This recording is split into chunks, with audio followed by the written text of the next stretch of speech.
is not a question, is to challenge the Chair Education Committee and members of the Education Committee.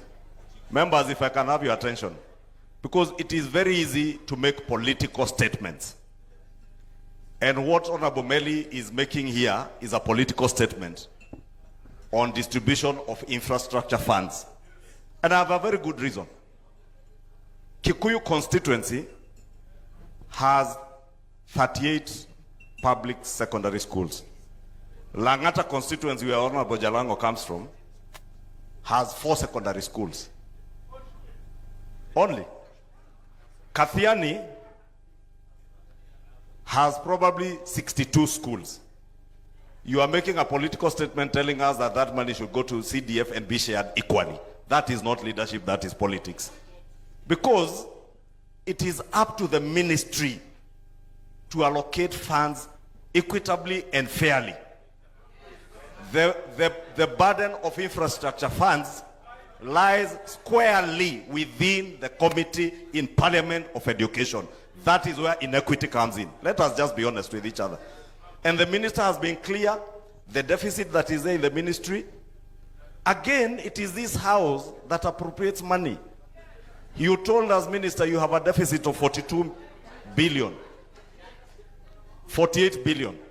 I wanted you to clarify and disabuse the notion, because there are some people who are telling us that if you took all the money from NGCDF, it would sort out the problems in the Ministry of Education. If on average I take 30 million shillings from 290 constituencies, that is only 8.7 billion shillings. Does it solve your problem?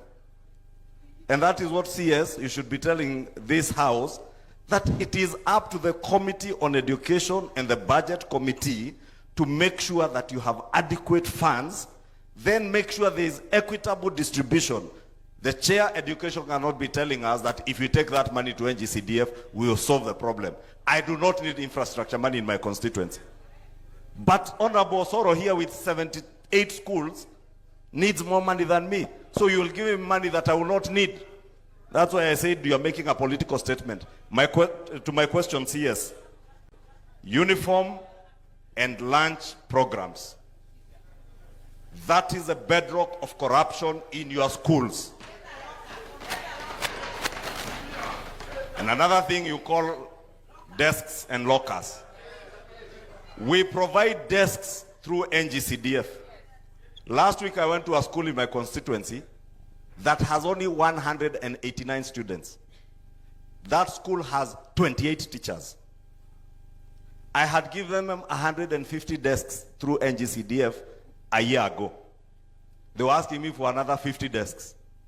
And I told them I will not give you unless you show me a grade 9 student who went home with a desk. The desks are lumped up in a store somewhere. You give those teachers money for maintenance. They don't use that money and nobody takes note of it. You do not have school inspectors who are doing anything on the ground. It is these members of parliament who have become school inspectors, and you should not subject members of parliament to become school inspectors.